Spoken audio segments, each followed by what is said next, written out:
uma oração que eu e minha esposa fazemos pela madrugada. Amém? Inclusive eu trouxe aqui para o pastor Carlos uma revista dos Gideões. Aqui é o maior congresso de missão do mundo. E aqui tem todo o trabalho missionário, pastor Carlos, e a foto de alguns pregadores e cantores, inclusive nossas fotos estão aqui. O senhor receba com carinho, tá bom? Trouxe uma também para o pastor Carlos. Se os irmãos quiserem a revista, eu tenho no carro lá, os irmãos podem pegar comigo. Amém, irmãos? Amém. Todos acharam? Evangelho de Jesus Cristo segundo escreveu Lucas, capítulo 23, verso de número 26, que diz assim: Jesus a caminho do Gólgota.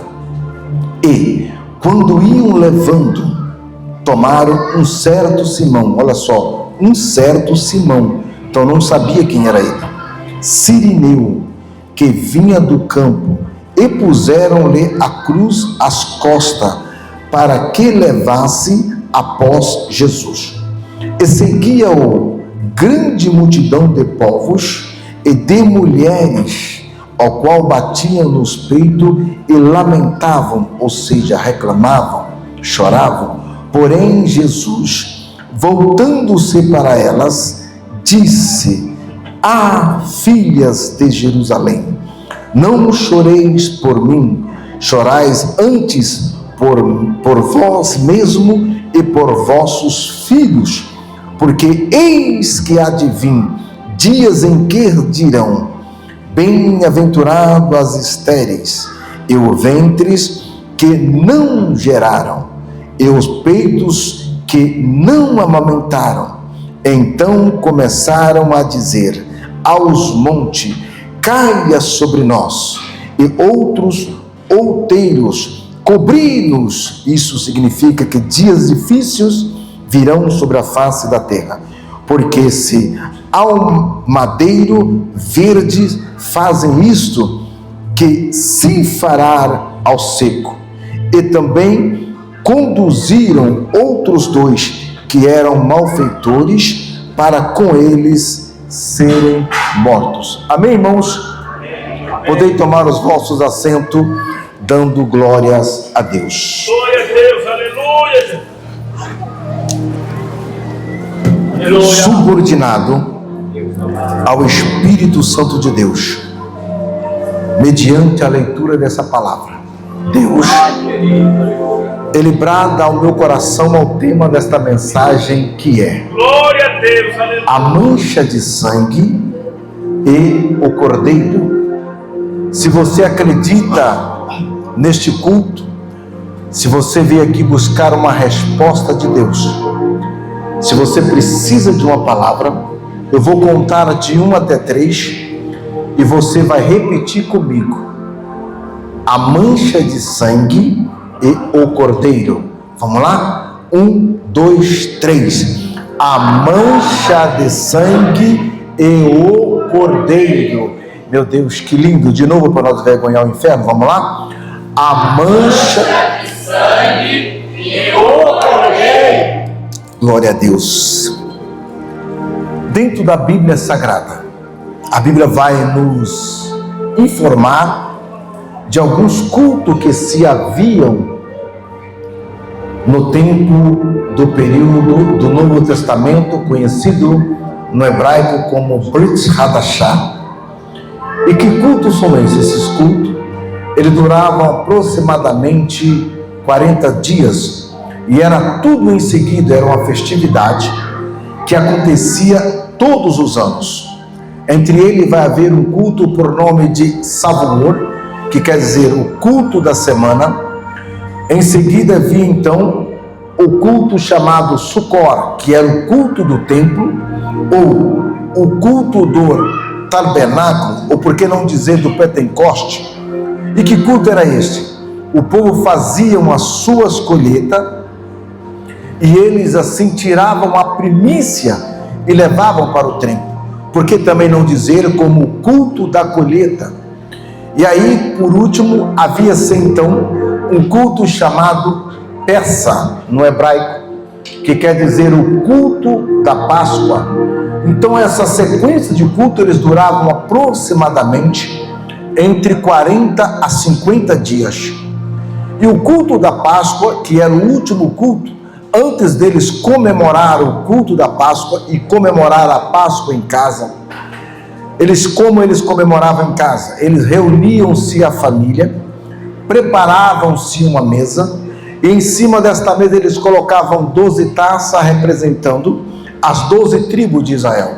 Eles colocavam ervas amargas, eles colocavam pão cevado sem fermento, e ali eles oravam a Deus, reuniam a família e ofereciam a Deus. A Páscoa, nós sabemos que isso foi uma ordem dada por Deus a Moisés, que se encontra no capítulo 12 do livro do Êxodo, quando Deus libertou o povo do Egito. Deus disse assim: Moisés, dê ordem ao povo que todos os anos eles comemoram a Páscoa para a lembrança de que o povo foi liberto de lá, que estava 430 anos cativo no Egito. E após esse período, então, o que eles pegavam? Um cordeiro com menos de um ano. Menos de um ano, então é chamado cordeiro. Esse cordeiro, ele era especial. Ele era tratado com uma alimentação especial, e ele levava esse cordeiro até o templo, e lá esse cordeiro até o templo, ele era sacrificado, e eles iam com uma roupa de linho branco, e essa roupa, senhores pastores, ela não poderia sujar, porque ficavam os guardas, os obreiros na porta, e se a roupa tivesse suja, eles não entravam e não ofereciam sacrifício a Deus. Por que isso? Na mente deles, se as pessoas não tivessem um cuidado de apresentar o seu sacrifício, o seu culto, a sua adoração a Deus, se não tivesse um zelo, isso era sinal de que as coisas lá fora não iam bem. Sabemos nós que para nós oferecermos um culto e adoração a Deus, primeiro nós temos que estar em comunhão com nossos irmãos, temos que estar em comunhão, em paz com a nossa casa, temos que estar em paz com a mente, aleluia, com a alma pura diante da presença de Deus. Eu já quero liberar algo aqui. Sabemos que isso aqui você vai levar para casa, porque milagre é para todos, milagre é para Deus. Faz milagre na vida de quem não é crente, Deus faz milagre na vida do ímpio, Deus faz milagre na vida até daquele que está afastado. Quem que não assiste jornal e você vê um acidente, um livramento de um assalto, e você diz: só Deus para dar um livramento desse, mas para participar da ceia não é para qualquer um. Vou repetir de novo: milagre Deus faz para qualquer um, mas para sentar na mesa é só quem tem aliança com Deus, e aliança não é para qualquer um. Aliança é só quem passou pelas águas do santo batismo, foi lavado e remido no sangue do Cordeiro. Vou repetir de novo: milagre é para todos, mas para sentar na mesa é só quem tem aliança com Deus, e aliança com Deus não é para qualquer um, é para quem Deus escolhe. E ele chegava ao templo então com o cordeiro e com suas vestes limpas. As vestes não poderiam estar sujas, mas pastor Gabriel, era desse jeito? Era, porque para postar na mesa tem que estar com a veste limpa. O cordeiro aqui, ele fala da oferta, do sacrifício, e Deus te pergunta: o que você trouxe para Deus nessa manhã? Qual é a melhor oferta que você deu? Nós sabemos que a igreja precisa do dízimo, nós sabemos que a igreja precisa da oferta, mas a nossa maior oferta ainda é a nossa adoração diante da presença de Deus.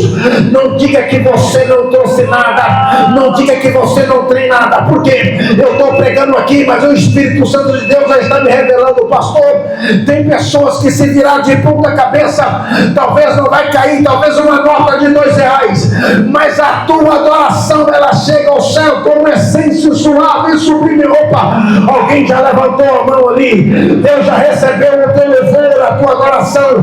Tem gente que já levantou a mão, já ficou de pé, já chorou, já vi as lágrimas descendo. O inimigo olha para você e pergunta: com que força aquela teu glória, com que força aquele teu aleluia, com que força aquele já levantou a mão? E Deus te diz assim: é a força do meu Espírito Santo que te sustenta. Aleluias. Temarute Rebia Prudicamanácia.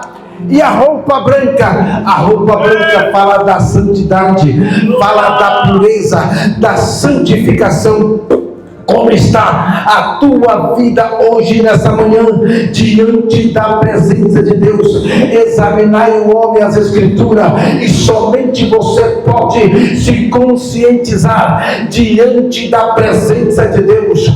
Deixa eu abrir já um entre parênteses aqui. Quando nós estamos chegando nos congressos das irmãs, o congresso da mocidade, o congresso dos varões, nós se preparamos. As líderes, o líder diz assim: olha, está chegando o congresso, vamos preparar um período de oração. Não é mais ou menos assim? Não estou dizendo que não é, pode preparar, mas quando está chegando o congresso, tem pessoas, conjunto, grupo que diz assim: vamos subir o monte, vamos consagrar para o congresso ficar bonito. Isso é lindo, é importante, mas se nós fazemos isso para os congressos, por que nós também não consagramos espiritualmente diante da Santa Ceia?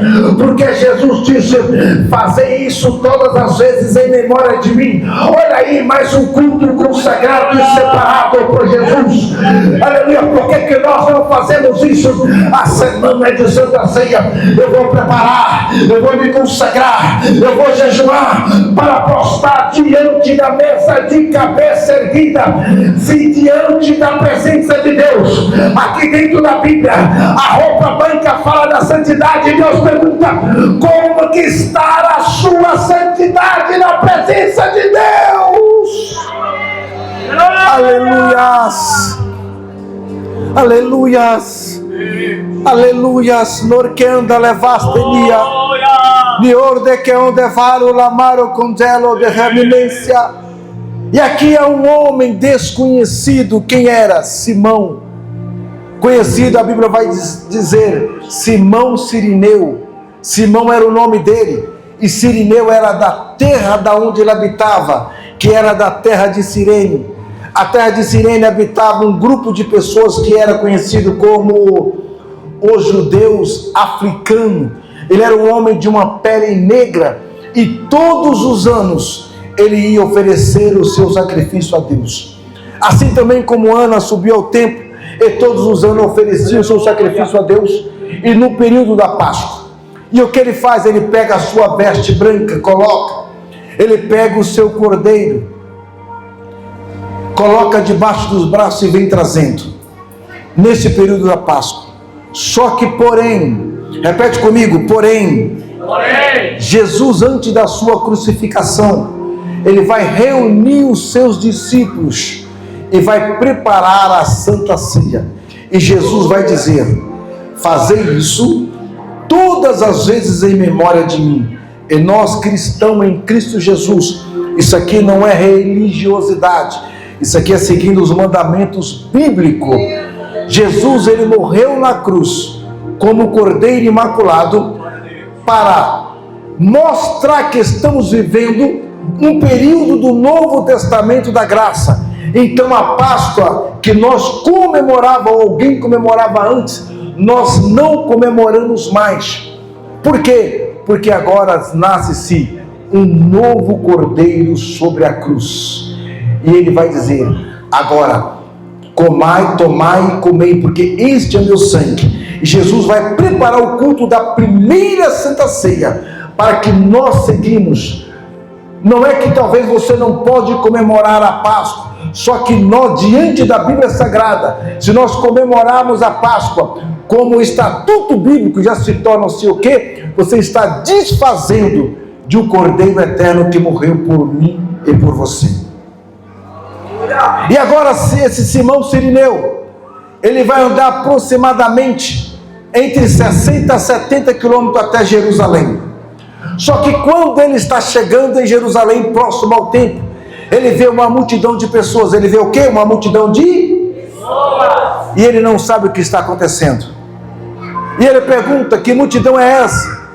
Que alvoroço é esse? Alguém olha para ele e diz: você não sabe? Está sendo o período da crucificação, e entre eles, no meio desses três malfeitores, tem um inocente. Quem era? Jesus.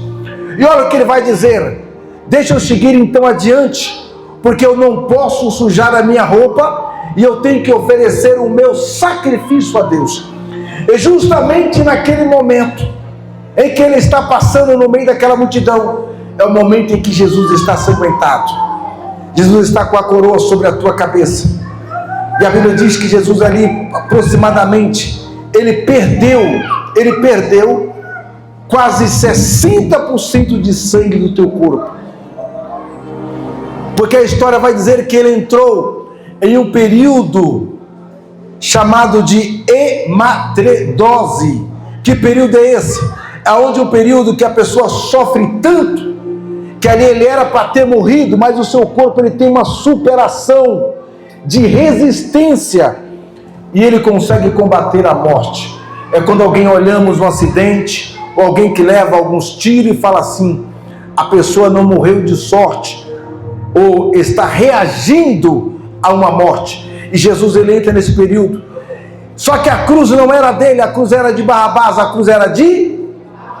E naquele momento, quando eles colocam a cruz, Jesus vai carregando, ele não aguenta a cruz, ele cai. E quando ele cai, a história diz que ele tinha que chegar até o Monte Caveira com aquela cruz. E os soldados, o que eles vão fazer? Naquele momento eles pegam esse tal de Simão Cirineu e diz: ajuda Jesus a carregar a cruz. Ele olha para os soldados e diz assim: eu não posso. Por quê? Porque eu estou indo no templo oferecer o meu sacrifício e holocausto a Deus, e eu não posso me atrasar e sujar a minha roupa. O soldado olha para ele e diz assim: nós não estamos pedindo, nós estamos mandando. E quando eu estava lendo essa leitura dessa palavra, por favor, irmão, vem aqui, por favor, permita-me usá-lo um instantinho. Eu imagino quando Jesus caído no chão, e aquele Simão Cirineu, sem querer, ele ajuda a pegar a cruz, e quando ele coloca a cruz sobre as costas, os ombros de Jesus, a roupa dele automaticamente suja de sangue. Foi aí que Deus me deu esse tema: a mancha de sangue, o cordeiro.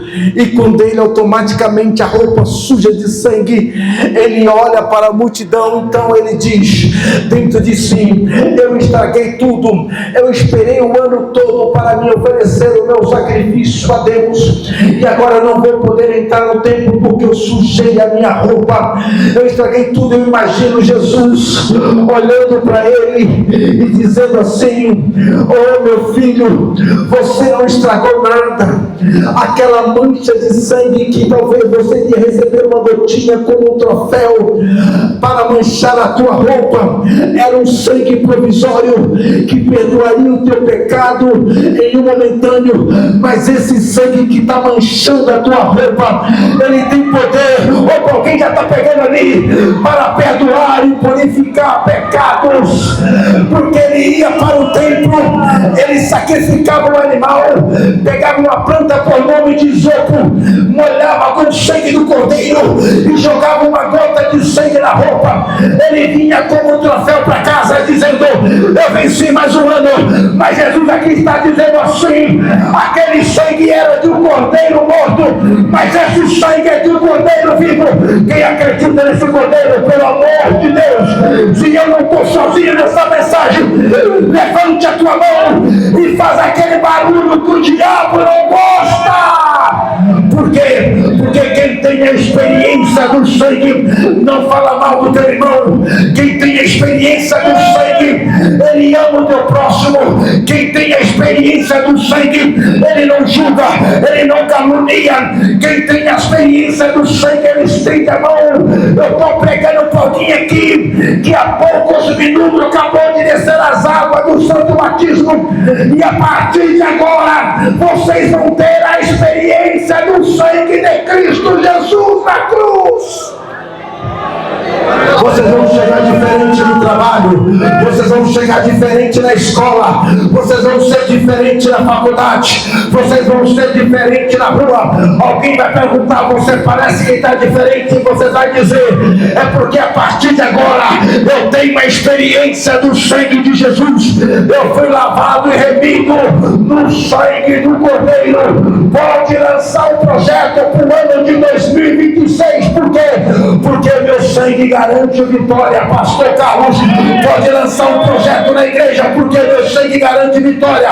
Irmãos obreiro, pastor e ministério, pode lançar um projeto que o meu sangue garante vitória. Estamos pedindo passagem para o ano de 2023. Sai da frente, Satanás, porque Deus já projetou o teu projeto para o ano de 2026. Pode lançar, pode ir avante, que o meu sangue garante vitória sobre este povo. Aleluia, aleluias, aleluias. Demarute rebia prudicamanássia, redeminência ramushi ranaio de contessuia. Aleluia. Eu imagino ele olhando e perguntando para Jesus: e agora, mestre, o que eu vou fazer com esse cordeiro? Esse cordeiro não serve para mais nada agora. Eu imagino Jesus olhando para ele e dizendo assim: olha, filho, esse cordeiro que você iria levar ao templo, ele poderia até ser sacrificado, ele poderia perdoar os seus pecados por algum instante, mas só que depois de morto ele não poderia fazer nada. Mas hoje você não vai levar o cordeiro, porque hoje o cordeiro veio até você. Vou repetir de novo: hoje você não vai levar o cordeiro, mas o cordeiro veio até você. Aleluia. Quando eu vejo esse Simão Cirineu, que ele não queria ajudar a Jesus a carregar a cruz, ele tinha ouvido falar de Jesus, ele ia ao templo todos os anos, mas ele não conhecia ele. Meu Deus! Aqui é o momento em que muitos vêm para a igreja, oferece o teu culto, mas ainda não sabe quem é Jesus. Verdade, amor. Não sabe, pastor? Não sabe. Porque em Mateus 16, os discípulos andavam com Jesus, mas tiveram medo de dizer quem é ele. Jesus pergunta: uns dizem que eu sou Jeremias, outros Elias, ou outros profetas. E vocês, quem dizem que eu sou? Percebe que vai haver um instante de silêncio. Eles não vão ousar a dizer, mas Pedro vai abrir a tua boca dizendo: tu és o Cristo, Filho do Deus vivo. Quando Pedro diz isso, Jesus fala: ô Pedro, não é a carne, meu sangue que falou na tua boca, mas é o meu espírito. Tem muitos que se perguntar quem é Jesus, ele diz assim: é aquele que me curou do câncer. Ele cura, mas não é esse, só esse que eu estou pregando aqui. Tem muitos que se perguntar quem é Jesus, ele vai dizer: é a empresa que ele me deu. Ele dá a empresa, tá, mas não é esse Jesus que eu estou pregando aqui. Tem muitos que se perguntar, ele vai dizer: é aquele que fez o para, que fez andar, que curou a minha cegueira, que curou do paralítico, que curou da AIDS, que curou do câncer. Não é esse Jesus que eu estou pregando aqui. O Jesus que eu estou pregando aqui, ele é muito mais do que isso. Quando Pedro diz: tu és o Cristo, Filho do Deus vivo, ele estava dizendo: tu és o Cristo, aquele que tira o homem e a mulher do mundo do pecado e traz para fazer parte dessa família. Eu estou pregando para alguém aqui que acabaram de descer as águas do santo batismo, que vão me perguntar: que Jesus é esse que você serve? A resposta é: independente do que ele fez, independente do que você tem, eu sirvo Jesus, aquele que me tirou do mundo do pecado, e agora eu sou uma nova criatura em Cristo Jesus. Aleluia, aleluia. Os crentes pedem passagem, aleluia. Não há barreira, não há dificuldade, não é demônio que vai parar na frente quando você releva Jesus como o Salvador da humanidade. Aleluias, aleluias, aleluias, aleluias. Esse Simão Cirineu aqui, ele representa justamente nós, quando estávamos no mundo do pecado. Eu faço missão nas ruas, em vários locais, e pergunto às pessoas: vocês querem conhecer Jesus? Eles falam: eu já conheço. Vocês querem aceitar Jesus? Eles falam: eu já aceitei. Então Simão, ele tinha ouvido falar de Jesus, mas ele não sabia. E quando ele não queria ajudar Jesus a carregar a cruz, porque ele não sabia e não tinha intimidade com Jesus. E pergunta para nós agora: Se nós soubéssemos como é maravilhoso servir a Deus, nós tínhamos vindo para essa graça há mais tempo antes. Assim que foi na vida de Simão Sirineu. Aleluia. E quando nós levantamos a nossa mão para aceitar Jesus como Salvador, a Bíblia diz no Evangelho de João capítulo 15, que quando nós levantamos a mão, antes de nós levantarmos a mão, Ele já nos escolheu primeiro e já nos nomeou diante de Deus Pai. Então aqui Simão, ele não queria carregar a cruz, mas ele foi escolhido.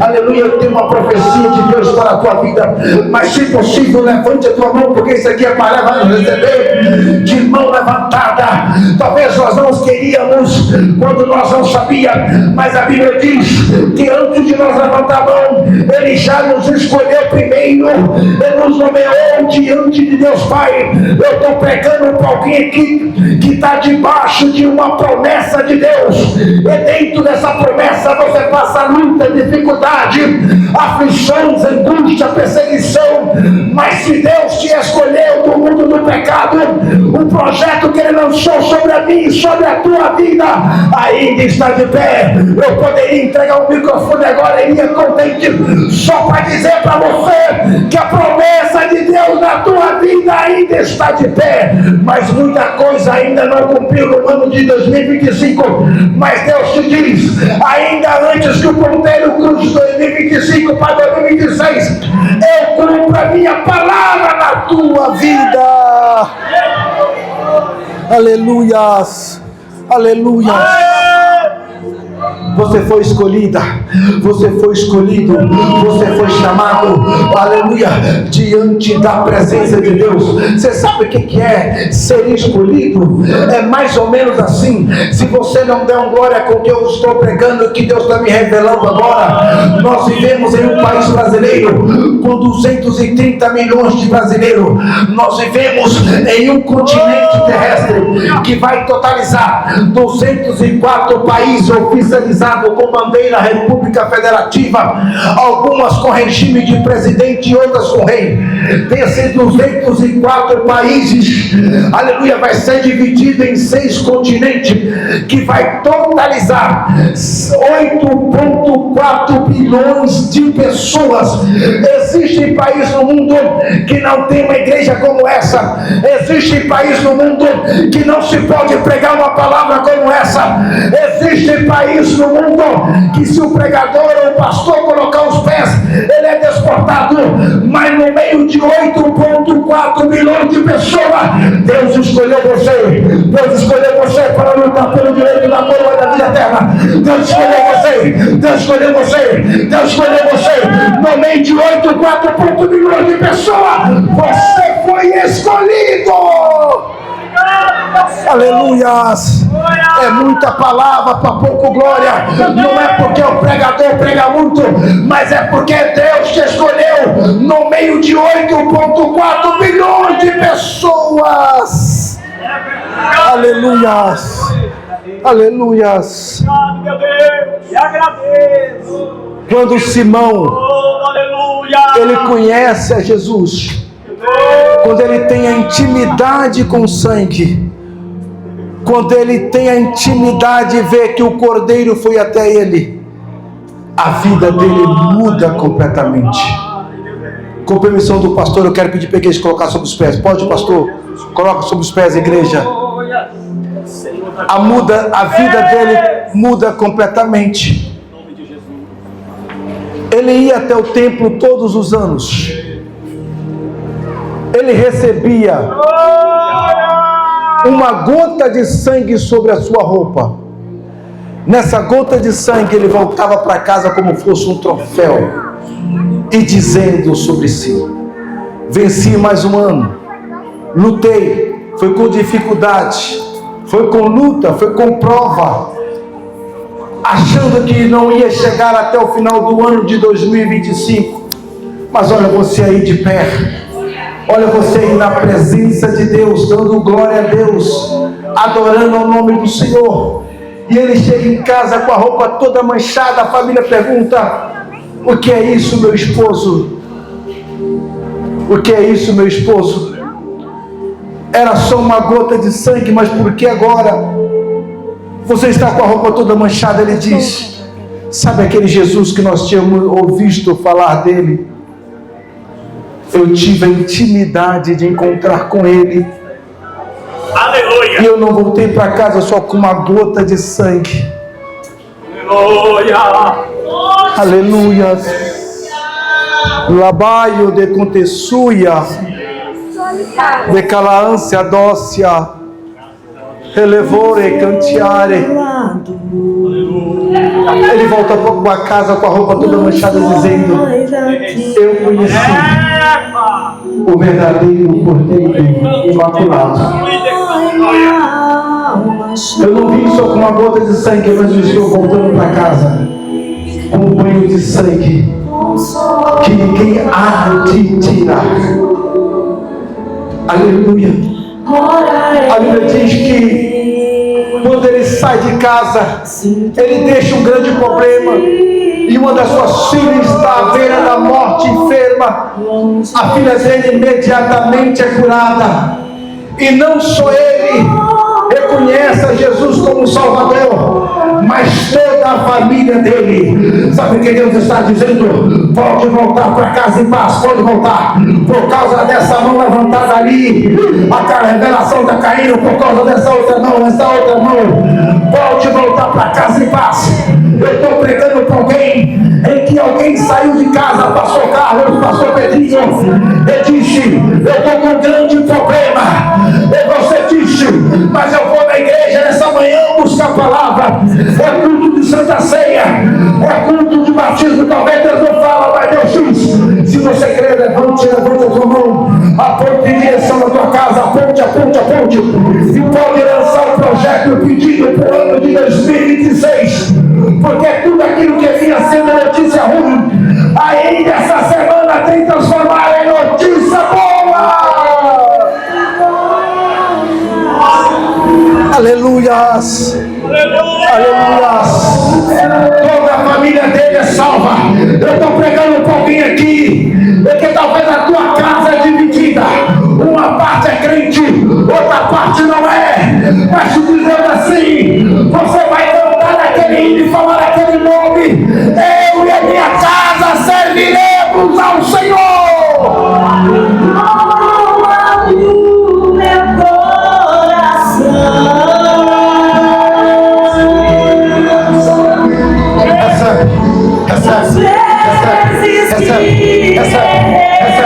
Recebe. Olha o renovo.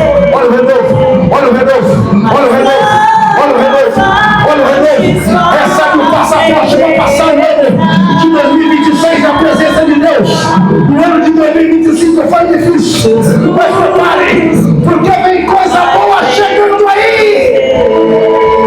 Aleluia.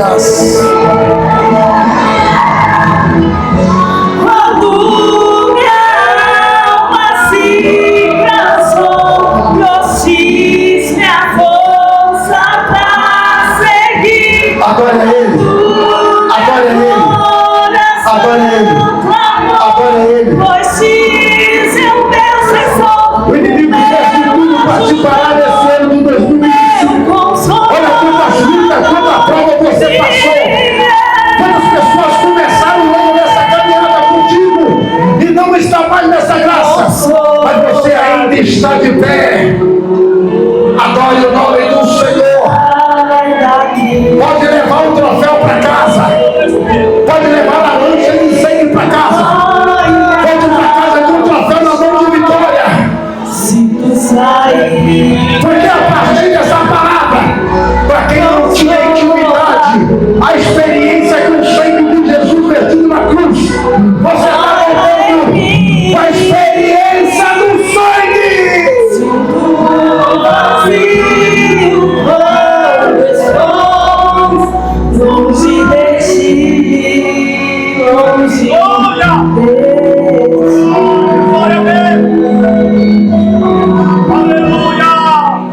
Escute, Jesus disse, quando as mulheres estavam chorando,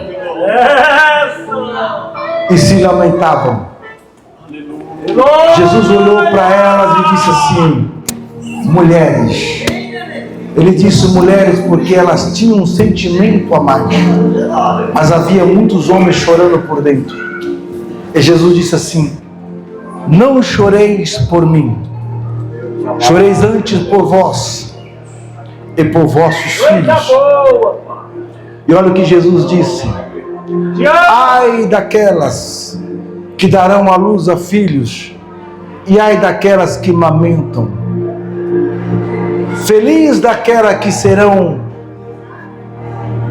estéril. O que Jesus estava dizendo?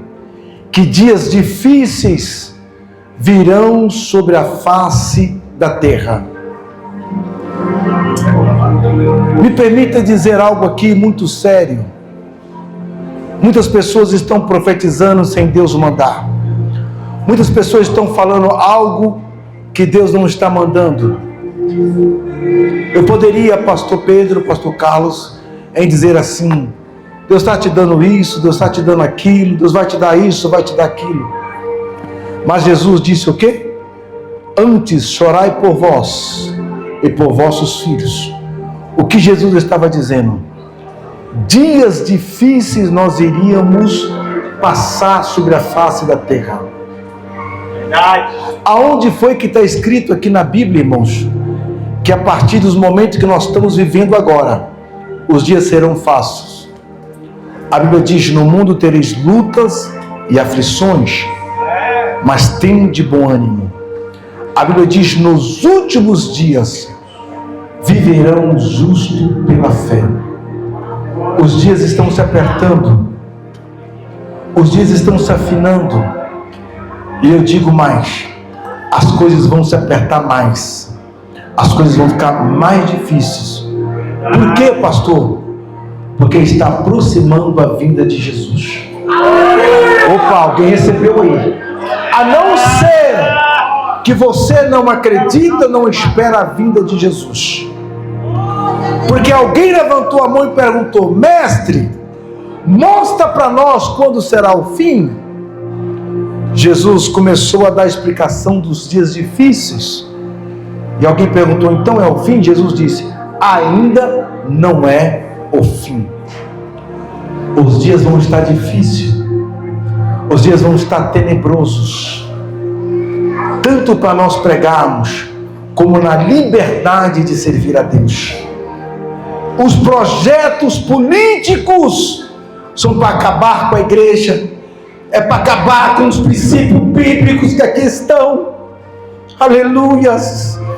Hanakayo tokomo shinayo, ajigamuyo kandalaio sayono, anayo kayoshiro toyohara. Não espere coisas boas que virão sobre a face da terra, mas aqueles que estão vivendo com Cristo Jesus, o cristão que está firmado na palavra.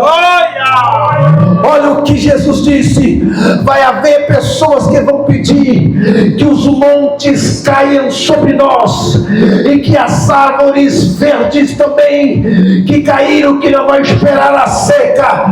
Mas aqueles que estão afirmados na palavra de Cristo Jesus, pode cair o muro, pode balançar as montanhas, pode levantar político, pode ir quem quiser, mas aquele que está firme na palavra, aleluia, vai permanecer de pé, porque os justos viverão pela fé. Aleluia. Pode levantar da esquerda, pode levantar da direita, mas ninguém vai fechar a igreja de Deus, pastor.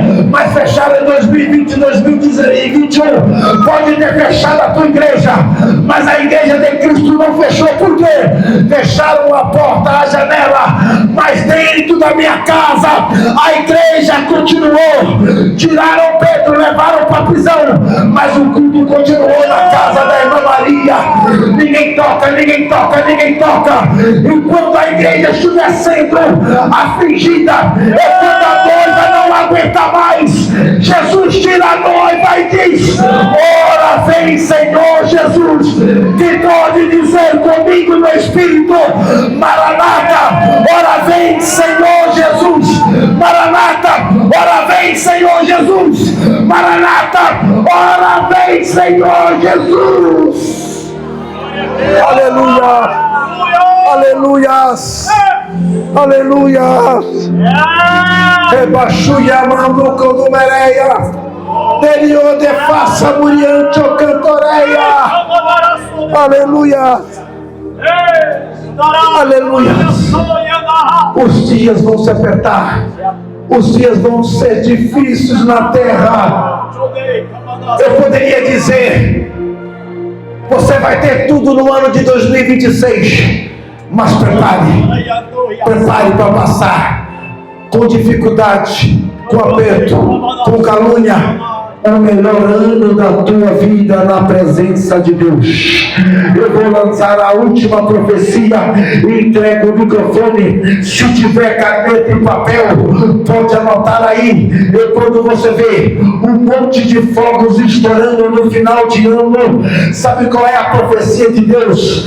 A cada foguete estourado é um coração desesperado. Vou repetir de novo: a cada foguete estourado é um coração desesperado, é pessoas correndo para lá, correndo para cá, festejando, mas não tem a minha paz. Mas a tua mesa, ela vai ter aquilo que o ímpio não tem. A mesa do ímpio pode ter muita fartura, mas a tua mesa vai ter a minha presença, a minha paz. Ela vai te acompanhar no ano de 2026. A cada foguete estourado é um coração desesperado, mas a tua mesa, a tua casa, a tua alma vai ter a minha paz, minha presença na tua vida. Só quem acredita, adore o nome do Senhor Jesus. Ainda na minha vida.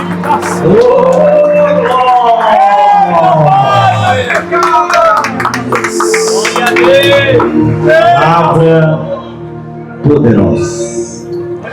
Que Deus continue usando a vida do pastor Arnaldo Gabriel. Sente